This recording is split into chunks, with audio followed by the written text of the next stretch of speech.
Hello, everybody. What's up? Welcome to Moment of Clarity. Thanks for being here, beautiful humans, wonderful people, extraordinary bags of flesh on this tiny rock hurtling through space. That last one didn't sound as good as the others, I guess.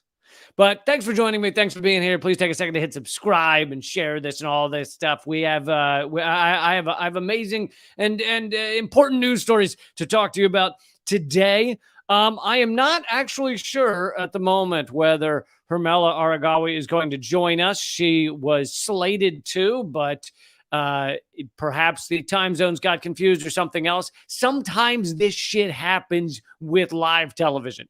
And I realize this is not live television, but sometimes this happens with live internet. I figured since maybe we got our wires crossed or something on this scheduling, that I would still go ahead and do an awesome show for you. And I know it's going to be awesome because you're amazing. That's right. That's right. You come here for the compliments. I know that. Most people show up just for the compliments.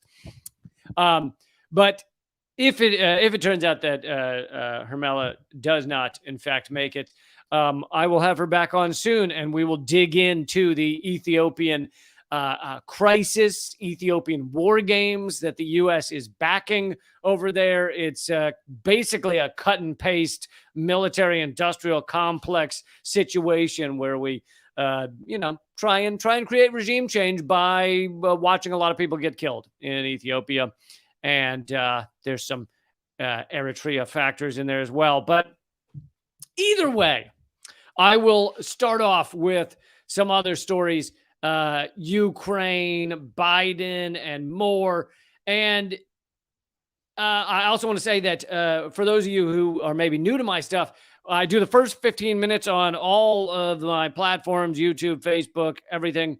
But after 15 or 20 minutes, the rest continues at rumble.com/Lee Camp. So if you want the full experience, if you want the full 45 minutes to an hour, please go over to rumble.com/Lee Camp, and you can watch over there, and it is free to watch and free to comment over there. And just click on the video that says The Secret War with Ethiopia. Even though that's the title, we might not be covering that on this episode, but we'll get into a lot of great things. So please go over and subscribe, because I am one of the most censored comedians in America, and therefore I have to move to platforms that won't censor me, Rumble being one of them, the other one being Locals. And if you want to become a member there, you can type leecamp.net, and you will get all kinds of cool shit over at Locals. All right. Let's begin with an analysis of what's going on in Ukraine and where it stands at this point. And this is not the analysis that you will get from your garbage mainstream media. I regret to inform you. I know you come here for all of the same shit you hear on CNN. And when I don't provide you with CNN bullshit, you're like, oh, man, that's why I'm here. But in fact, this is not the analysis that you get from CNN or even really Fox News or MSNBC. I know Fox is a little bit of a rogue area where at times they will seem to be anti-war, really just because they're isolationists and they want to create a fascist state here at home.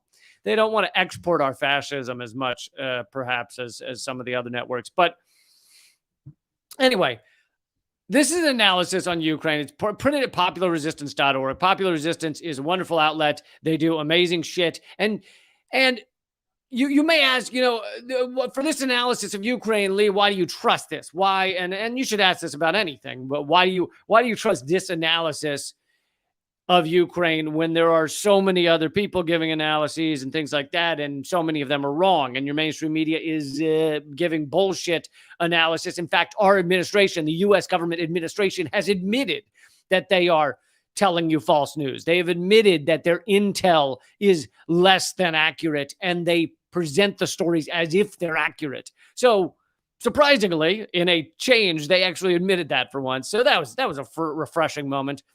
But the reason I trust it is it has to do with media literacy. And there's two reasons. One is because popularresistance.org, I've known it for years. I know the people that created it, Margaret Flowers and Kevin Zeese, and they do wonderful work. And I have rarely, if ever, seen Popular Resistance be wrong or repost things that are incorrect. So that's part of it.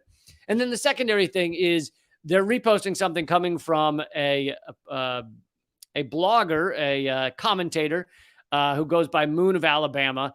And I know that's weird. Why would you trust someone named Moon of Alabama? That's bizarre. And does he mean he's mooning someone in Alabama, or does he mean there's a moon over Alabama, or what's he talking about there?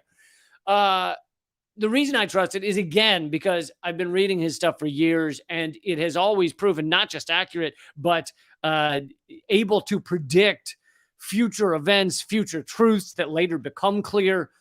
And I've never seen it be wrong. So, if you don't want to trust it, feel free not to. But I'm telling you why I trust this media, what media literacy I used to come to this analysis. And I hope that helps you make your decision. So this is called Ukraine Beyond Day 100. And he starts out by saying, Colonel Marcus Reisner of the Austrian army presents the current state of the war in the video that he links. Two of the facts he mentions were new to me. The Ukrainian army has moved 7 brigades of its territorial defense forces from the west into the area east of the Dnieper. And if these were fully manned, I think he means manned. If these were fully manned, each will have some 3,000 soldiers. There are a lot of troops. That's a lot of troops, but they are pure infantry without heavy weapons with extremely little training. Morale is so bad because those troops do not fare well. Ivy Smith, who's another writer that I trust, and writes at Naked Capitalism and has always done a good job. She wrote, the war situation is developed not necessarily to Ukraine's or the West's advantage, but they plan to negotiate when they've turned things around a bit. Yeah. So let's just keep this proxy war going. Let's just keep seeing how many die. And then once we turn it around a bit, we'll negotiate. Here's a quote, a very long established contact forwarded this message from a former senior U.S. military official saying that there are 65% casualty rates. Now, Moon of Alabama says, I very much doubt that Russian units, the way they're currently fighting, have casualty rates of more than 10%. And other analyses that I've heard have said much lower, closer to 10%. Russia is regularly rotating units in and out to give them breaks and rest. As this permanent grinding continues, the Ukrainians will soon reach a breaking point. And for those who don't know my view on this war, I'm opposed to the invasion. I'm opposed to the Russian invasion. I'm opposed to war of all kinds. However, I also, and I like to preface this, I also am not a child. And therefore, I can analyze the entirety of a situation and look at the fact that the U.S. helped cause this, wanted to cause this, and is now causing Ukrainians to die to continue this. We said from day one, those of us who were independent journalists who actually gave a shit about human lives, we said from day one that this needs to end at a peace table. It will end in a peace table eventually. So basically what you do by drawing it out for 6 months or a year or 2 years is basically just find out how many Ukrainians you can kill. You use them as cannon fodder in a proxy war, and the U.S. is doing exactly that. And I've gone into detail in past episodes about why the U.S. is doing this and why it is so, quote unquote, beneficial in the minds of our ruling elite, with one exception, which I also did an episode of this, one exception of the ruling elite. And maybe it's because he's 99 years old and he's really just a kind of empty shell at this point. But Henry Kissinger realizes this is bad, not just for Ukrainians, but bad for American empire. And he himself said that this needs to end immediately and that they need to come to a peace table and agree to a peace, a truce, because this is just using Ukrainians as cannon fodder. Now, Kissinger doesn't give a shit about human beings, so he only gives a shit about American empire. So he thinks that this is actually going to hurt the American empire. And also, obviously, for you and me and those of us who have a moral core, unlike Henry Kissinger, we also care about the human beings who get hurt in this as well. But let's continue. Let's see here. So this is from Spiegel. Why has Germany been so slow to deliver weapons? Yes. Why is Germany not helping kill more people? I'm not even going to try and pronounce that word. The BND Germany's foreign intelligence agency fears that Ukrainian resistance could even be broken in the next 4 to 5 weeks. So that's Germany's intelligence agency saying Ukrainian resistance is just about done. In a German language interview, Colonel Reisner explains what that breaking of Ukrainian resistance would mean. 4 mobile rocket systems, that's pure symbolic. Here's another quote. You spoke of a chain reaction that could develop on the Ukrainian side. The answer, the danger is that general panic will break out in the pocket. I think that means the pocket of the Ukrainian resistance, which is largely surrounded by Russian military. And the soldiers will try to retreat to a favorable line that is easier to hold. If this is done in an orderly manner, that would be a line east of, not going to try and pronounce those either. But if panic breaks out, that last line could be much deeper.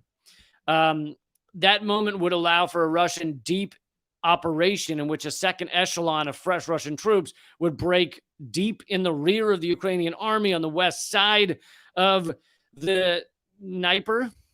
Wreck Ukrainian. Well, it doesn't say wreck. I think he means wreck. Wreck Ukrainian supply lines and chase down remaining resistance. Some grown-ups recognize what is up.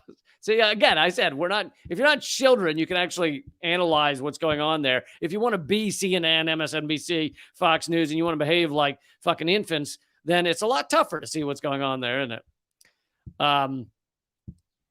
So Jeffrey Sachs, a professor at Columbia University who served as an advisor to 3 United Nations secretaries general, said that, quote, it is in Ukraine's interest to return the negotiating table, to return to the negotiating table, which it has refused to do since last March. I believe that the U.S. should recognize that it acted irresponsibly in pushing for NATO enlargement in Ukraine and Georgia.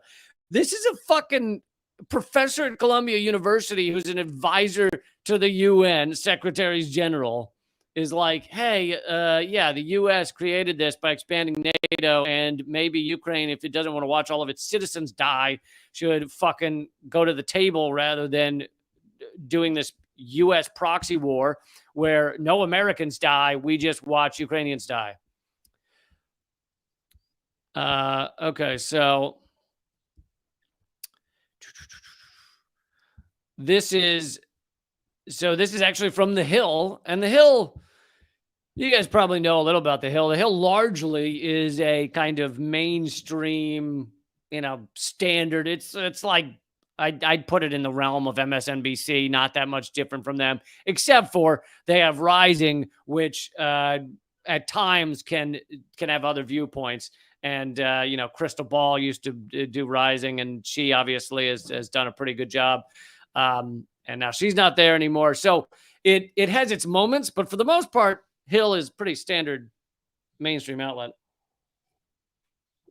So this is from The Hill, and it's called The Unpalatable Truth in Ukraine. Quote, that leaves only one other conceivable outcome. So basically, that leaves one conceivable outcome. A fragmented and partly dismembered Ukraine, neither fully part of the West nor entirely within the Russian sphere of influence. A Ukraine fragmented in that the whole of the Donbass and perhaps other territories will be left beyond Kyiv's control, partly dismembered in that Crimea will remain part of Russia, at least in Russian eyes, and not fully part of the West, in that it will not be free to join NATO or even to have a meaningful partnership with the EU. Simply put, this outcome is not only not impossible, it's not even improbable. That sounds about like what will end up happening. This is from Gilbert Doctorow, How the War Will End.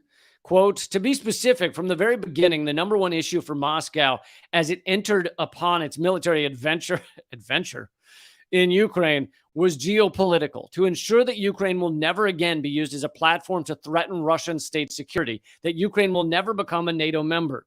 We may safely assume that internationally guaranteed and supervised neutrality of Ukraine will be part of any peace settlement. It would be nicely supported by a new reality on the ground, namely by carving out several Russia-friendly and Russia-dependent mini-states on the former territory of East and South Ukraine. The solution removes from the international political agenda many of the accusations that have been made against Russia. There will be no territorial acquisitions. If Kyiv is compelled to acknowledge the independence of these three or more former oblasts as demanded by the populations, that is a situation fully compatible with the UN Charter. In a word, a decision by the Kremlin not to annex parts of Ukraine beyond the Crimea, which has long been quietly accepted by many in Europe, would prepare the way for a gradual return of civilized relations within Europe and even eventually with the United States. These quotes are basically showing that many are coming around to the analysis that fucking all of us with half a brain were saying from the beginning of this thing, that that Russia may be wrong to invade, but that they're not going to stop until they have made Ukraine into a territory that will no longer threaten their security. And no, they're not. The idea that Putin is just Hitler and he just wants to grab up land is idiotic. And you haven't actually analyzed anything about the situation. You've just watched CNN and parroted the garbage they've said.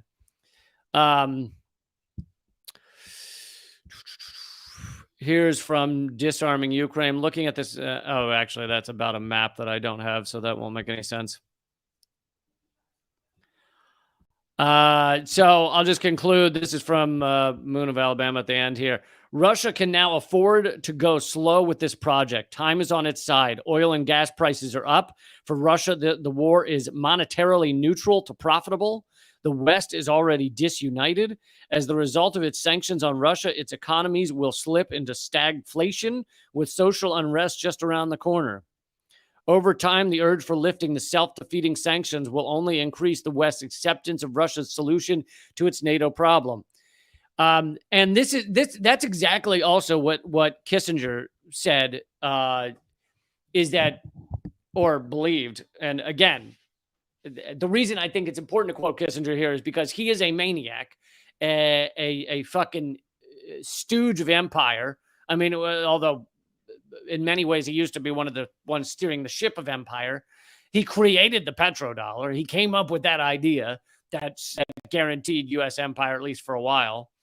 And he sees that although the U.S. oligarchs at the moment think that this is useful because they think, oh, this allows us to put in sanctions and cut off the Nord Stream 2 pipeline and stop Russian oil, ban Russian oil from Europe. In long term, it's going to cause Europe is going to have loads of economic problems. The United States as well. Gas prices in the U.S. are already shooting through the roof. And so this actually hurts U.S. empire. So that's why Kissinger is saying, fucking end this thing. And yet the U.S. oligarchs think they're benefiting by using Ukrainians as cannon fodder. And it really is like, I mean, it's sad on so many levels. And it's sad to see how many people have fallen for this garbage. They think that wearing a little Ukrainian flag pin on their jacket or their hat or something means that they stand for peace, when it doesn't. It means you want the U.S. position of peace. And the U.S. position of peace is continue this war for as long as possible. So I thought that would be an important update for where the war in Ukraine is going right now. And I have another, well, actually, let me do this last little piece before we move on to some other stories. And again, those other stories will be at rumble.com/Lee Camp. It's free to watch over there, free to comment. Please join us over there.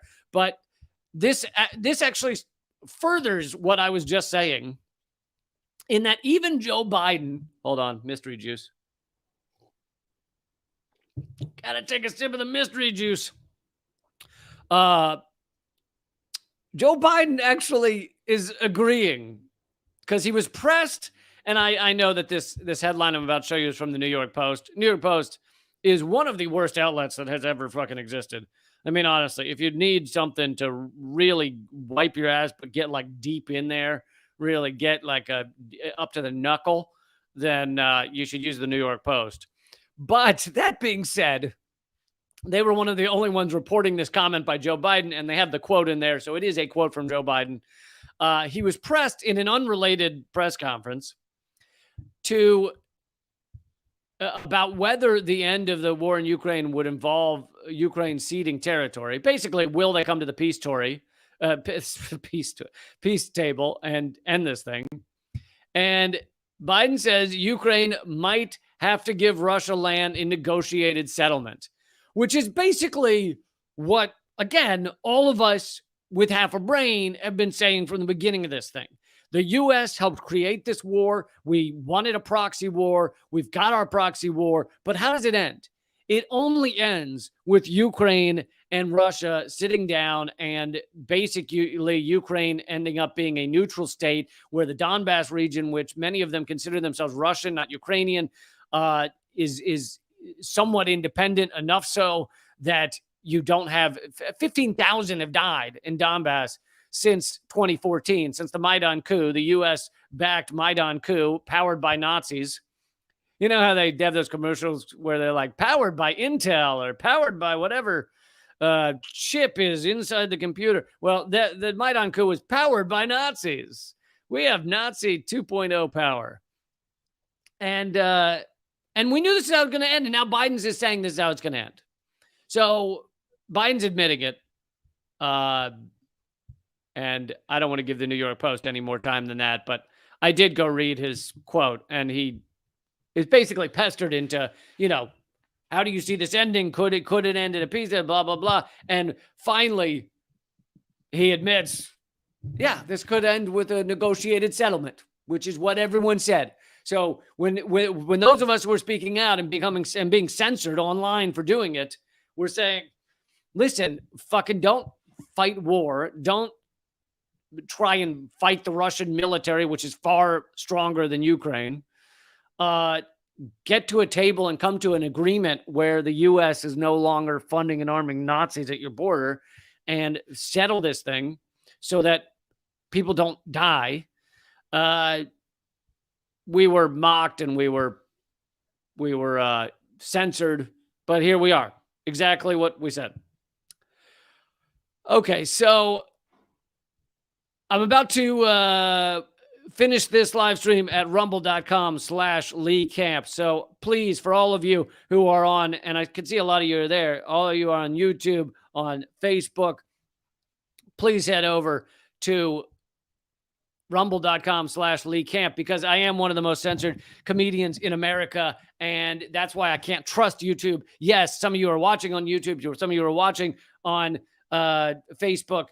However, I can't trust those platforms to actually function and not delete me. So I have to build up my Rumble page. So rumble.com/Lee Camp. I will see you over there. And for those of you already on Rumble, thanks. And we will continue in about